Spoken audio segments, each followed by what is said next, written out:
तुम्हाला काही अक्कल बिक्कल आहे की नाही? एवढी मोठी गोष्ट सांगायची राहिली म्हणून सांगताय. उद्या जर का या लोकांनी माझा जीव घेतला ना तर तुम्हाला जबाबदार धरणार आहे, सांगून ठेव.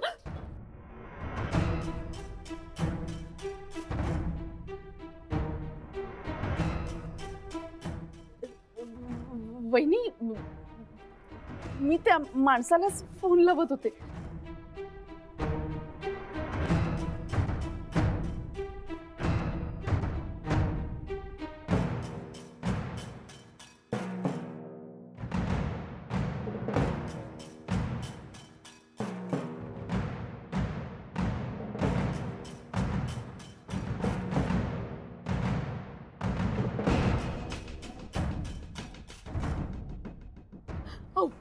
वहिनी ऐका ना, माझं खरंच काही चुकलं नाही हो.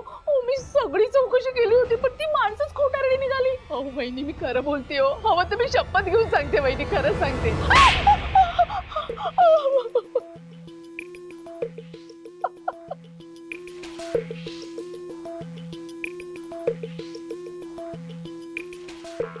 ही चौकशी केली होतीस तू? हा, ही चौकशी केली होतीस का तू? त्या दिवशीच विचारलं होतं ना तुला. आणखी काही राहिलंय का विचारायचं म्हणून? मग एवढी मोठी गोष्ट लक्षात आली नाही तुझ्या? त्या मुलीचं लग्न झालं, तिला मुलगा आहे एवढी. तू मुद्दाम करतेस. येस, माझा सगळ्यांसमोर अपमान व्हावा म्हणून तू मुद्दाम करतेस ना हे? नाही हो वहिनी, मी असं का करेन? ते मला माहित नाही, ते मला माहित नाही. तुझ्यामुळे म्हाताऱ्याने ना वाटेल ते बोललाय, खालून पाडून बोललाय तो मला. तुझ्यामुळे घराबाहेर काढायला निघाला होता तो मला.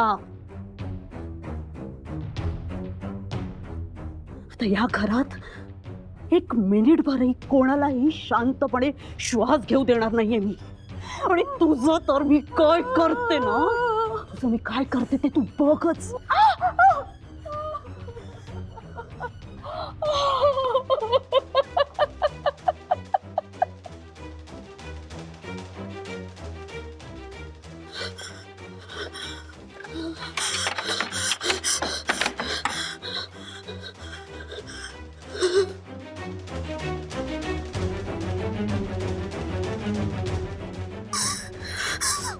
या अपमानाचा बदला मी घेणार म्हातारे.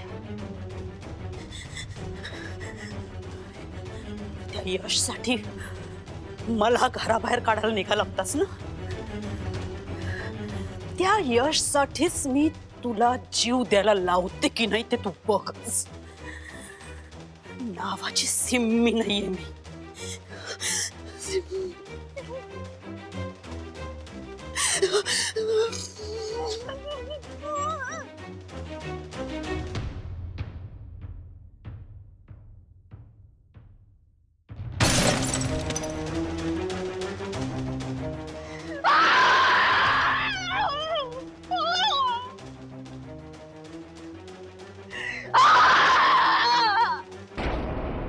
Yeah, that is fine.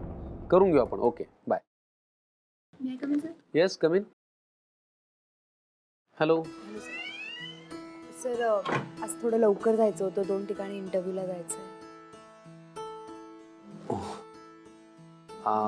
Okay, तुम्ही जाऊ शकता. तुम्ही फ्रेडी इंडस्ट्रीज मध्ये पण जा, तिथे वॅकन्सीज आहेत आणि इथल्यापेक्षा प्रोफाईल तिथे जरा जास्त चांगला आहे. मी हवं तर बोलून ठेवतो तुमच्यासाठी. सर नको, मला कोणाच्या रेकमेंडेशनची गरज नाही. मी करीन माझं. नाही नाही नेहा, मी तुम्हाला रेकमेंड करायला फोन नव्हतो करणार. आम्हाला माहिती आहे तुम्ही तुमच्या कामामध्ये खूप चोख आहात, सो तुम्हाला रेकमेंडेशनची गरज नाही. मी फक्त अपॉइंटमेंटसाठी फोन केला असता, पण तुमची इच्छा नसेल तर फाईन, मी नाही करणार. Excuse me. हा बोला. आज काय झालं? झालंय काय? अरे लोक वाटेल ती स्थळं घेऊन येतात यशसाठी. मी माझं डोकं फिरलं ना, गोळ्या घालून एकेकाला सांगतोय मी. काय झालं मला नीट सांगा. ते मला काय माहित नाही.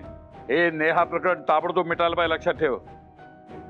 हा बरं बरं, मी बघतो, सगळं होईल नीट. व्हायलाच पाहिजे. ठेवतोय फोन मी. काका काय काय सांगताय का? यशसाठी स्थळ आणलंय कुणी? सिम्मी का कुणी? अरे किती छान. अहो काय सांगताय, एकदम साजेस आहे. नाही नाही, मग तुम्ही वेळ वाया घालूच नका, तुम्ही ताबडतोब यशशी बोलून घ्या. काय बोलणं झालंय? वाव, पण मग यश काय म्हणाला? अच्छा, आल्यानंतर बघू म्हणाला होय. नाही नाही आजोबा, खरं सांगू का, त्याचंही बरोबर आहे हो. किती ठिकाणी तो तरी धडपड करणार, आणि नाही काही ठिकाणी नाहीत गाठी जुळत, काही ठिकाणी जुळतात. फाईन, आयुष्यात काय रडत बसायचं का?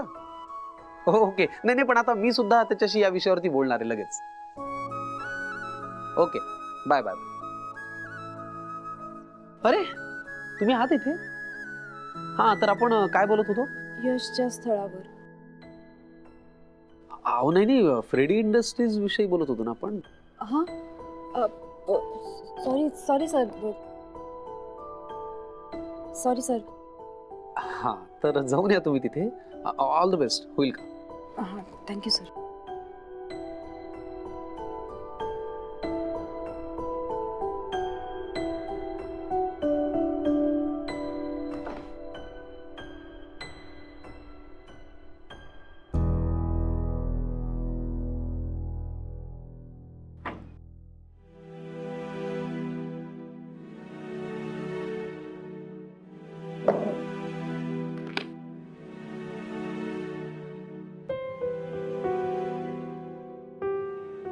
यशला फोन करू का? तसेही दुपारी करेन म्हणाले होते.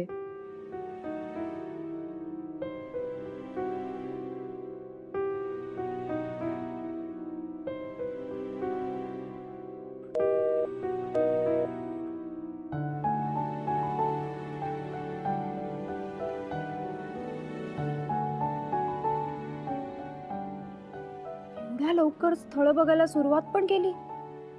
माझ्यामुळे तर हा निर्णय नसेल घेतला ना त्यांनी. असे त्याला सगळे डिसिजन टोकाचे घ्यायची सवयच. मोठ्या लोकांचं काही सांगताच येत नाही. सगळे डिसिजन असे तडकाफडकी घेतात. लोकांच्या इमोशन्सचा तर विचारच करत नाही.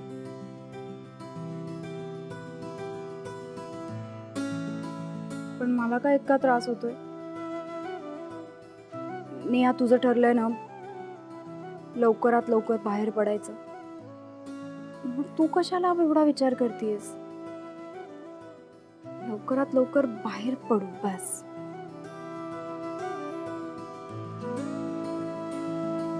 मी नाही विचार करणार.